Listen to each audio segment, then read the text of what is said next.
Okay, good morning students. Today our Hindi class lesson number 4. So what is that fourth lesson? Take it yours Hindi textbook, the page number 17. What is that? हमारे राष्ट्रीय प्रतीक. हमारे means మన యొక్క Rashtriya national ప్రతీక అన్నప్పుడు ఏంటంటే చిహ్నములు, మన రాష్ట్ర చిహ్నములు. చిహ్నము అంటే ఏంటి? గుర్తు. What is that one? प्रत्येक देश का अपना कोई ना कोई राष्ट्रीय प्रतीक अवश्य होता है. ప్రతి దేశానికి కూడా ఏంటంటే తమ యొక్క జాతీయ చిహ్నాలు అనేటువంటిది అవసరపడుతూ ఉంటాయి. प्रत्येक देश का अपना कोई ना कोई राष्ट्रीय प्रतीक अवश्य होता है. सो जिससे उस देश की पहचान होती है. ప్రతి దేశానికి కూడా వాళ్ళ యొక్క ప్రత్యేకతలు బట్టి, వాళ్ళ ప్రత్యేకమైనటువంటి గుర్తులను బట్టి ఆ దేశాన్ని ఏంటంటే మనం ఈజీగా గమనించవచ్చు. మరి మనం చూసుకున్నాం ప్రతి దేశానికి కూడా ఏంటంటే ఒక దేశానికి గ్రీన్ కలర్ ఫ్లాగ్ ఉంటుంది, దాని మధ్యలో అర్ధచంద్రాకారం అనేటువంటిది ఉంటుంది. వెంటనే మనం చెప్తాం, ఏం చెప్తాం? దాన్ని పాకిస్తాన్ జెండా అండి అని చెప్పని చెప్తూ ఉంటాం. అలాగే అమెరికా జెండా, అలాగే ఏంటంటే ఇండియా జెండా, ఇవన్నీ అన్నింటినీ కూడా మనం చెప్తూ ఉంటాం. సో प्रत्येक देश की स्वतंत्रता, एकता और अखंडता की पहचान बताते हैं. ఈ ప్రత్యేకమైనటువంటి గుర్తులు ఏవైతే ఉన్నాయో దేనికి మనకి సంకేతాలు ఇస్తూ ఉంటాయంటే స్వతంత్రత అంటే ఏంటి? ఇండిపెండెంట్. మనం అందరం కూడా ఏంటంటే ఈనాడు మనం చూస్తున్నాం India is the independent country అని చెప్పని చెప్తున్నాం. ఏకత అంటే యూనిటీ. అంటే యూనిటీ అంటే ఏంటి? మనం అందరం కూడా ఇండియన్స్ అందరూ కూడా కలిసిమెలిసి జీవిస్తున్నాము. దట్ ఈస్ దట్ ఏకత. ఔర్ అఖండత అన్నప్పుడు ఏంటంటే మనకు ఉండేటువంటి పవర్స్ ఏంటంటే యునానిమస్ పవర్స్ అని చెప్పని మనం చెప్తూ ఉంటామండి. మన దేశాన్ని మనమే పరిపాలించుకుంటాం, మన చట్టాలు మనమే తయారు చేసుకుంటాం. అంతేగాని ఇదివరకు భారతదేశాన్ని బ్రిటిష్ వాళ్ళు పరిపాలన చేసినప్పుడు వాళ్ళే ఇష్టం వచ్చినట్టుగా వాళ్ళు చట్టాలు చేసేవారండి. ఎందుకంటే మన ఇండియాను వాళ్ళు ఆక్యుపై చేసుకొని పరిపాలన చేశారు కాబట్టి. ఆఫ్టర్ దట్ ఇండిపెండెన్స్ మన చట్టాలు మనమే తయారు చేసుకుంటాం. వీఆర్ ఇండిపెండెంట్ అని చెప్పి మనం చెప్తాం. అందుచేత చెప్పిన అనుకోని ఈ యొక్క చిహ్నాలు ఏవైతే ఉన్నాయో, ఈ గుర్తులు ఏవైతే ఉన్నాయో అవన్నీ కూడా అంటే ఏం చెప్తున్నాయి? మనకి భారతదేశం యొక్క స్వతంత్రత, ఏకత और अखंडता की पहचान बताते हैं.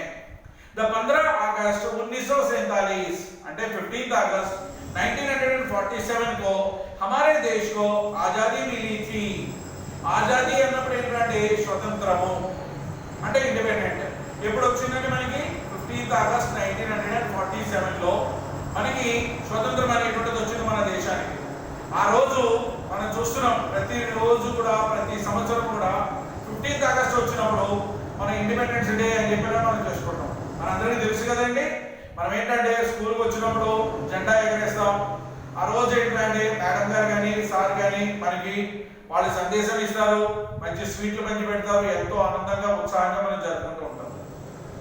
సో इससे पहले हमारा देश अंग्रेजों का गुलाम था.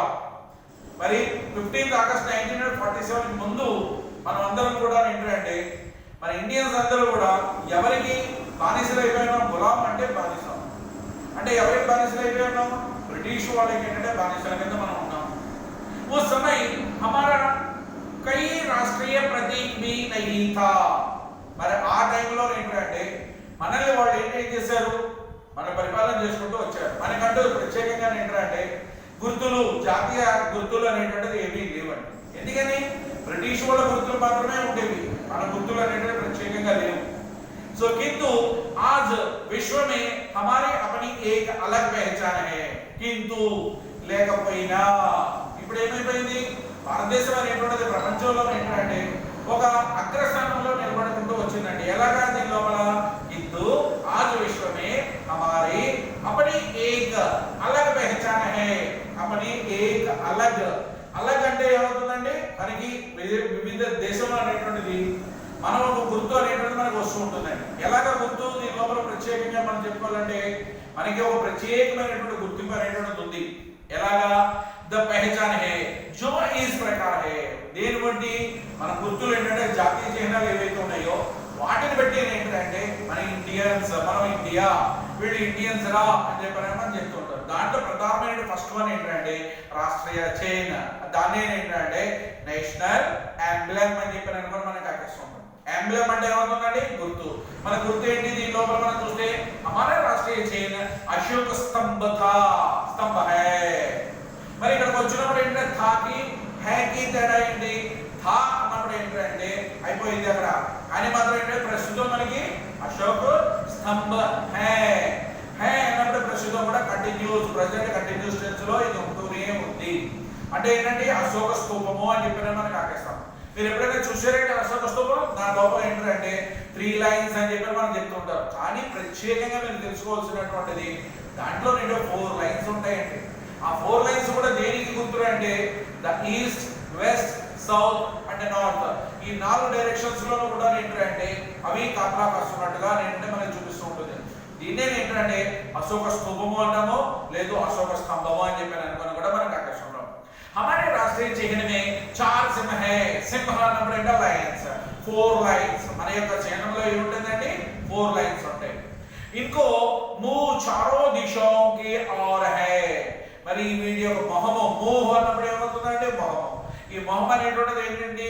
4 దిక్కులను కూడా సూచిస్తూ ఉంటుంది. हमें केवल 3 सिंह दिखाई देते हैं. మరి మనకి ఏంటంటే దాన్ని ఎప్పుడైనా అశోక స్తూపాన్ని చూసినప్పుడు మనకి ఎన్ని సింహాలు కనబడతాయండి?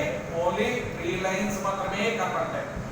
సో ये सिंह एक समतल आधार पर खड़े हैं. మరి ఇక్కడ దీని లోపల వచ్చినప్పుడు ఒక ప్లాట్ఫామ్ అనేటువంటిది ఉంటుందండి. ఎప్పుడైనా మీరు గమనించుకుంటున్నట్టయితే ఈ సింహాలు 4 కూడా ఏంటంటే ఒక సమతల్ అంటే ఫ్లాట్ సర్ఫేస్ మీద ఏంటంటే స్తంభం మీద నుంచున్నట్టుగా ఏంటంటే మనకు కనబడుతూ ఉంటుంది.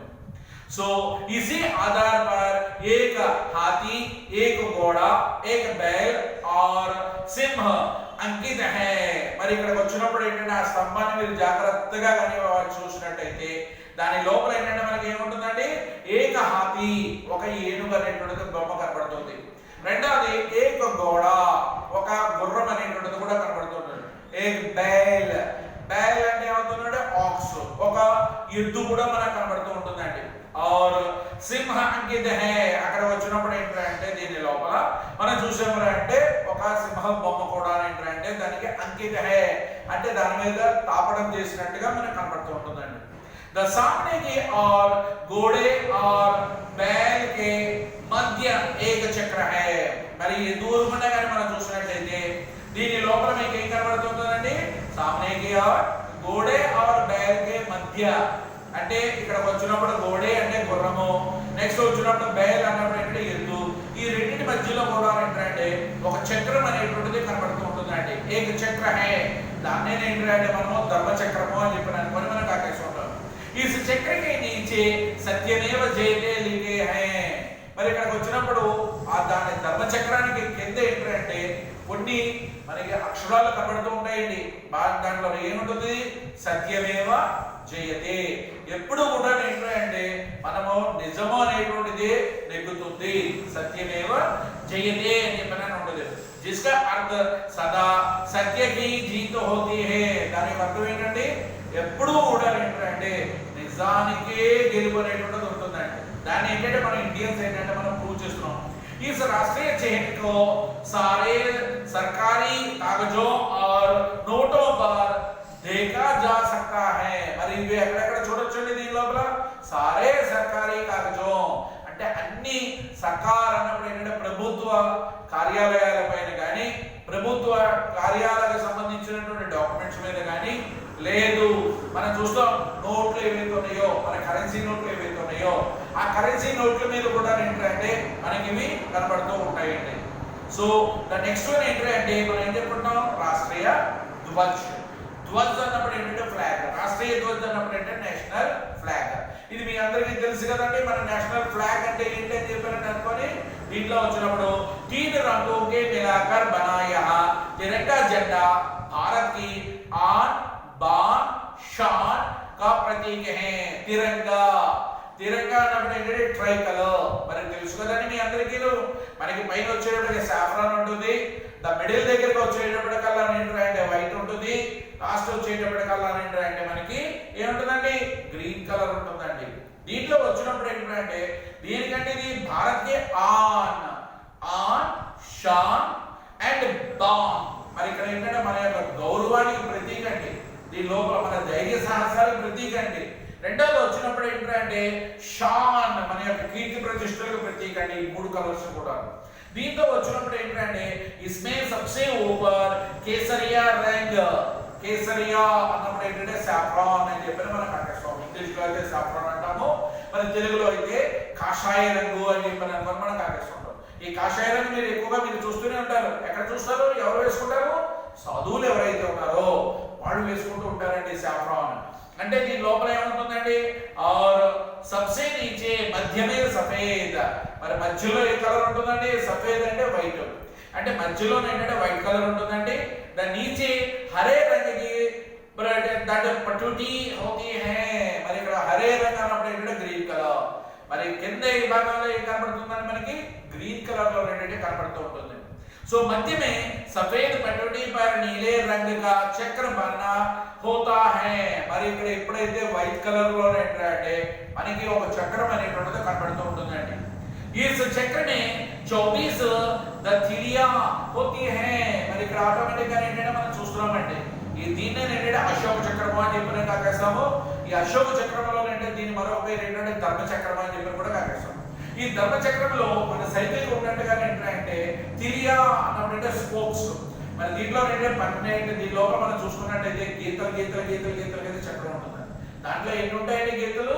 సుమారుగా 24 ఉంటాయండి 24 ఉంటాయండి సుమారుగా కాదు కన్ఫర్మ్ గా ఏంటంటే 24 ఉంటాయి ఈ 24 దేని ప్రతీక 24 గంటలని మనకి రోజుకి ఈ 24 గంటలు కూడా ఏంటంటే ఈ ధర్మం అనేటువంటిది ఏంటంటే మనం విడిచిపెట్టము మన దేశం అనేటువంటి ధర్మాన్ని విడిచిపెట్టదు అనడానికి ఇది ఒక గొప్ప నిదర్శనం అండి దీని లోపల द राष्ट्रीय ध्वज का केसरिया रंग साहस और बलिदान का प्रतीक है మరి ఒక్కొక్క కలర్ కూడా ఏంటంటే ఒక్కొక్క సంకేతం అండి ఇక్కడ మనకి సాఫ్రాన్ ఉంది సాఫ్రాన్ అంటే ఏమవుతుంది కాషాయ రంగు అనేటువంటి దేనికంటే గుర్తు బలిదాన్ బలిదాన్ అంటే ఏమవుతుందండి మన దేశం కోసం అని చెప్పి అనుకొని అవసరమైతే ప్రాణ త్యాగానికైనా సరే వెనకాడము అని చెప్పి చెప్పడానికి దీని లోపల అనేక మంది మహానుభావులు ఏంటంటే తమ దేశం కోసం అని చెప్పి అనుకోని ప్రాణాలు కూడా అర్పించారు కాబట్టి దీని ఏంటంటే మన గుర్తుగా మనం చెప్పుకుంటూ వస్తుంటామండి సో సాహస और बलिदान का प्रतीक है సాహసం చేయడంలో కూడా ఏంటంటే ఆఖరికి ఏంటంటే మనం చూసుకుంటాం భగత్ సింగ్ గాని వీళ్ళందరూ కూడా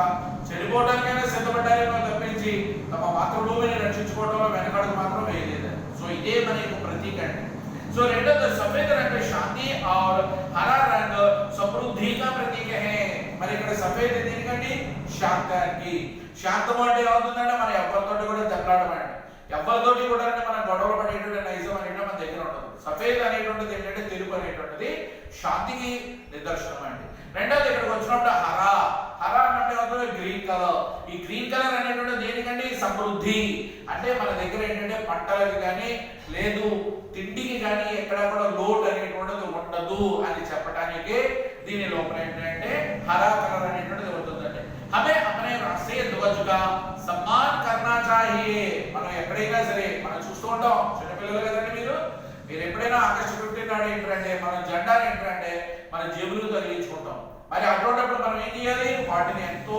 గర్వంగా ఏంటంటే మనం ప్రౌడ్ గా ఫీల్ అవ్వాలి ఆ జెండా ఎక్కడైనా కింద పడిపోయినప్పుడు దాన్ని మనం కాలుతో తొక్కడం కానీ లేదు అంటే దాన్ని అటు ఇటు పడేయడం కానీ వీటికి చేయకూడదు ఎందుకని మనం వాటిని ఏంటంటే గౌరవించాలి ఎందుకంటే ఇది రాష్ట్రీయ ధ్వజ్ కాబట్టి దాని గౌరవం అనేటువంటిది మనం చూసుకుంటూ రావాలి ఇక రెండోది వచ్చినప్పుడు ఏంటంటే రాష్ట్రీయ గాన్ అన్నప్పుడు ఏంటంటే మనం ఏం చెప్పుకుంటాం అంటే దీని లోపల మనం ఏం చెప్తాం నేషనల్ సాంగ్ ఏంటంటే మన దీని లోపల మనం చూస్తున్నాం हमारे राष्ट्रीय गान जन गण मन अधिनायक जय हे మరి దీన్ని ఏంటంటే ఏం చెప్తున్నాం నేషనల్ సాంగ్ అని చెప్పి మనం చెప్తున్నాం ఏంటంటే మనం ప్రేయర్ లో పాడుకుంటారా లాస్ట్ ఏంటంటే మనం చూస్తున్నాం నియర్లీ ఏంటంటే 4 or 5 months బట్టి ఏంటంటే మనం పాడుకోవట్లేదు కానీ మాత్రం ఏంటంటే మన స్కూల్లో ఏంటంటే త్వరలో తెరుచుకుంటాయి, తెరుచుకున్నప్పుడు మళ్ళీ మన ప్రేయర్లో ఏంటంటే వీటన్నిటిని కూడా మనం పాడుకుందాం. ఎలాగా జనగణమన అధినాయక జయ హే అని చెప్పిన పాట మీకు అందరికీ గుర్తుండే ఉంటుంది. దాన్ని ఏం తగ్గిస్తున్నాం అంటే నేషనల్ సాంగ్ అని చెప్పి మనం చెప్తున్నాం. ఇస్ రవీంద్రనాథ్ ఠాగూర్ ని లిఖా థా. మరి దాన్ని ఎవరు రచించారండి? రవీంద్రనాథ్ ఠాగూర్ అనేటువంటి వాడు ఏంటంటే మన యొక్క నేషనల్ సాంగ్ ఏంటంటే రచించారండి. రెండోది మీకు గొప్ప విషయం ఏంటంటే బంగ్లాదేశ్ యొక్క నేషనల్ సాంగ్ ని కూడా ఏంటంటే రవీంద్రనాథ్ ఠాగూరే రచించారండి. అంటే ఆయన ఎంత గొప్ప కవి, మహానుభావుడు. 1912 నోబెల్ ప్రైజ్ పొందినటువంటి వ్యక్తి అండి మన ఇండియా నుంచి ఫస్ట్ టైం కూడా. సో అటువంటిప్పుడు ఏమవుతుందండి, लिखा था द 22 दिसंबर 1911 को इसे सबसे पहले कोलकाता के अधिवेशन में गाया गया था. మరి ఇది ఫస్ట్ టైం ఏంటంటే ఇండియాలో ఏంటంటే దీన్ని ఎప్పుడు పాడారంటే ఫస్ట్ 22 డిసెంబర్ 1911. మరి 22వ తారీఖు డిసెంబర్ నెల 1911వ సంవత్సరంలో కోల్కతాలో ఏంటంటే కాంగ్రెస్ సమావేశంలో ఫస్ట్ గా ఏంటంటే ఈ పాటని పాడటం అనేటువంటి జరుగుతూ వచ్చిందండి. 24 जनवरी 1950 को इसे राष्ट्रीय गान स्वीकार किया गया. మరి ఇక్కడ మనం చూసుకుంటున్నాం ఎప్పుడు 24th జనవరి 1950. మరి ఈనాడు ఏంటంటే 26th జనవరి కు మనం రిపబ్లిక్ డే అనేటువంటి జరుపుకుంటాం అండి. కానీ 24వ తారీఖు నాడు ఏంటంటే జనవరి నెల 1950వ సంవత్సరంలో దీన్ని కాన్స్టిట్యూషనల్ గా ఏంటంటే యాక్సెప్ట్ చేయడం జరిగింది. ఏంటది? This is our national song కింద ఏంటంటే చేయడం జరిగింది. द पूरा राष्ट्रीय गान द 48 सेकंड से 52 सेकंड के समय में गाया जाना चाहिए. చూసారండి మనందరికీ కూడా ఏంటంటే మీరు చూస్తారు జనగణమన పాడేటప్పుడు ఏంటంటే సుమారుగా ఏంటంటే మీరు 2 నిమిషాలు 3 నిమిషాల దాకా పాడేస్తూనే ఉంటారు. అని అలా పాడకూడదండి. దీన్ని ఏంటంటే మన యొక్క దీని లోపల రాజ్యాంగంలో పొందుపరిచినట్టు విధంగా 48 సెకండ్ల దగ్గర నుంచి 52 సెకండ్ల టైంలో మధ్యలోనే పాడాలండి. అంటే దీన్ని మనం ఏంటంటే జాగ్రత్తగా ఏంటంటే లయబద్ధంగా పాడుకున్నట్టయితే దీన్ని పట్టేటువంటి టైం ఎంత అంటే 48 సెకండ్ల నుంచి 52 సెకండ్లు అండి. అంటే నిమిషానికి ఇంకా తక్కువలోనే పాడుకోవాలండి. అలా పాడితేనే దీన్ని మనం గౌరవించినట్టు లెక్క. సో రాష్ట్రీయ గాన गाते समय सावधान स्थिति में खड़े होना चाहिए. మరి ఎప్పుడైనా చూడండి మన ప్రేయర్లో స్టాండర్డ్ అటెన్షన్ అని చెప్పి మనం చెప్తూ ఉంటాం. ఆ చెప్పినప్పుడు ఏంటంటే ఈ రాష్ట్రీయ గానం పాడేటప్పుడు ఏంటంటే ఎట్టి పరిస్థితుల్లో కూడా మనం కదలకూడదండి. కదలకుండా ఏంటంటే సావధాన్ పొజిషన్ లో ఏంటంటే మనం ఉండి దాన్ని పాడుకుంటూ ఉండాలండి. उस समय हिलना जुलना या बातचीत करना इसका अपमान माना जाता है. ఎప్పుడైతే ఈ రాష్ట్రీయ గానం అనేటువంటిది పాడుకుంటున్నామో అప్పుడు ఏం చేయాలి? మనం ఎట్టి పరిస్థితుల్లో కూడా కదలకూడదండి. కదిలినా లేదు, అటు ఇటు మాట్లాడుకుంటూ ఉన్నా లేదు, ఆ పాట వచ్చినప్పుడు మనం లేచి నిలబడకపోయినా దాన్ని ఏంటంటే మనం గౌరవించినట్టు కాదండి, దాన్ని అపకీర్తి చేసినట్టుగా అవుతుంది. సో మన యొక్క రాష్ట్రీయ గానం ఏంటంటే మనం ఈ యొక్క లెసన్ లో చాలా విషయాలు తెలుసుకున్నామండి దీని లోపల. సో రెండోది వచ్చినప్పుడు ఏంటంటే రాష్ట్రీయ గీత్. మరి ఇక్కడికి వచ్చినప్పుడు ఏంటంటే మనం చూస్తున్నాము మరి రాష్ట్రీయ గీత్ అని చెప్పి అన్నప్పుడు ఏంటంటే మనం ఏం చెప్పుకుంటూ వస్తున్నామో దీని లోపల మనది ఏంటంటే హమారా రాష్ట్రీయ గీత్ వందే మాతరమే హే. మరి రాష్ట్రీయ గీత్ అంటే రాష్ట్రీయ గాన్. గాన్ అన్నప్పుడు ఏంటంటే సాంగ్ అని చెప్పి మనం చెప్పుకున్నాం. గీతము మన యొక్క స్టేట్ యొక్క రాష్ట్రీయ గీత్ అని చెప్పి అన్నప్పుడు వందే మాతరం ఫస్ట్ స్టార్టింగ్ అయితే మనం ప్రేయర్ దేంట్లో స్టార్ట్ చేస్తామండి, వందే మాతరం అని చెప్పి పాడుకుంటున్నాం. అంటే ఇది ఏమవుతుందంటే రాష్ట్రీయ గీత్. जिसे बंकिम चंद्र चटर्जी ने सन 1882 में अपनी पुस्तक आनंद मठ के लिखा था. మరి దీని ఏంటంటే దీన్ని ఎవరు రచించారండి? బంకిం చంద్ర చటర్జీ. ఈ బంకిం చంద్ర చటర్జీ అనేటువంటి ఆయన ఏంటంటే సుమారుగా 1882వ సంవత్సరంలో తాను రచించినటువంటి ఆనంద్ మఠ్ అనేటువంటి పుస్తకంలో ఈ యొక్క పాటను ఏంటంటే రాయటం అనేది జరుగుతూ వచ్చిందండి. सो द पुस्तक आनंद मठ में लिखा था राष्ट्रीय गीत और राष्ट्रीय गान दोनों सम्मानित हैं. మరి ఈనాడు వచ్చినప్పుడు రెండింటినీ కూడా ఏంటంటే జనగణమన అనేటువంటిది ఎంతైతే మన భక్తి భావంతో పాడుకుంటామో అదే విధంగా ఏంటంటే వందే మాత్రాన్ని కూడా ఏంటంటే మనం అదే విధంగా పాడుకోవాలండి. इससे पहली बार द 1896 में कांग्रेस के अधिवेशन में गाया गया था. మరి దీన్ని ఎప్పుడు పాడారండి? 1896వ సంవత్సరంలో దీన్ని కాంగ్రెస్ మీటింగ్స్ లో ఏంటంటే దీన్ని పాడడం అనేటువంటి జరుగుతూ వచ్చిందండి. సో ఇక్కడ మనకి కొన్ని ఇవ్వడం జరిగింది. हमारा राष्ट्रीय पक्षी అంటే మన యొక్క నేషనల్ బర్డ్ మోర్, పీకాక్ అంటే ఏం చెప్తాం. हमारा राष्ट्रीय पशु बाघ है. బాగ్ అన్నప్పుడు ఏంటంటే ఇదివరకు లయన్ ఉండేదండి, కానీ ఈనాడు ఏంటంటే లయన్స్ యొక్క సంతతి తగ్గిపోయిందని చెప్పానని ఈరోజు టైగర్ ఏంటంటే బాగ్ అంటే టైగర్ అండి.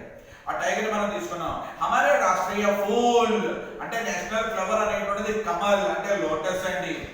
हमारा राष्ट्रीय फल फलों के राजा आम है. మన యొక్క నేషనల్ ఫ్రూట్ ఏంటంటే మన మ్యాంగో అని చెప్తామండి. हमारा राष्ट्रीय वृक्ष अशोक वृक्ष है. మరి దీన్ని ఏంటంటే మనం ఏం చెప్తున్నాం అంటే రాష్ట్రీయ మన యొక్క చెట్టు ఏంటంటే బనియాన్ అని చెప్పిన కూడా మనం చెప్తూ ఉంటాం. ద రాష్ట్రపిత మహాత్మా గాంధీ మన యొక్క జాతి పిత అండి అని చెప్పానంటే ఆయన ఏంటంటే మన జాతి మొత్తం యావత్ భారతదేశానికి ఏంటంటే ఆయన తండ్రి లాంటి వాడు అండి. పిత అన్నప్పుడు ఏంటంటే దీంట్లో రాష్ట్రీయ పంచాంగ్ శాఖ సంవత్ అంటే మన యొక్క నేషనల్ క్యాలెండర్ ఏంటంటే దీని లోపల దశాఖ సంవత్ అని చెప్తామండి. ద రాష్ట్రీయ ఆదర్శ వాక్య మనకు ఉండేటువంటిది ఏంటంటే ఆదర్శ వాక్యం ఏంటంటే సత్యమేవ జయతే. రెండోది చూడు రాష్ట్రీయ మూల విశేషత అనేకతా మే ఏకత. మన యొక్క మెయిన్ ఎయిమ్ ఏంటంటే దీని లోపల అనేకతా మే ఏకత, unity in diversity, diversity in unity. The राष्ट्रीय पर्व द 15 अगस्त और 26 जनवरी. మరి ఈనాడు ఏంటంటే మన యొక్క రాష్ట్రీయ పండుగ ఏంటంటే 15 ఆగస్ట్ అంటే మన ఇండిపెండెన్స్ డే గాని 26 जनवरी रिपब्लिक डे गानी. दैट उपरोक्त सभी राष्ट्रीय प्रतीक हमारे देश की संस्कृति और स्वतंत्रता या पहचान करते हैं. మరి ఈనాడు ఏంటంటే ఇవన్నీ కూడా ఏంటంటే రాష్ట్రీయకు సంబంధించినటువంటి చిహ్నాలు ఏవైతే గుర్తులు అన్నీ కూడా అంటే భారతదేశం యొక్క ఔన్నత్యాన్ని గొప్పతనాన్ని చాటి చెప్తూ ఉంటాయి. अंतः हमें इन प्रतीक की सम्मान गर्व से करना चाहिए.